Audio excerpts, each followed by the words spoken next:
সকলোকে সন্ধিয়াৰ চাহ খাম বুলি ভাবিছোঁ বিস্কুটটো কিমান খাই থাকিম সেইকাৰণে আটাও নাই ময়দা হয় ময়দাৰে এতিয়া মালপোৰা হয় না নহয় এতিয়া তাকো নাজানো লৈছোঁ বনাই চাওঁ পিছত হ'লে হ'ব নহ'লে নাই প্ৰথমতে দিলোঁ চেনি অকণমান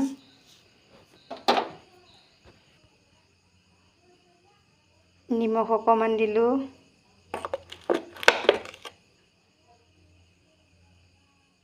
এখন চৌদা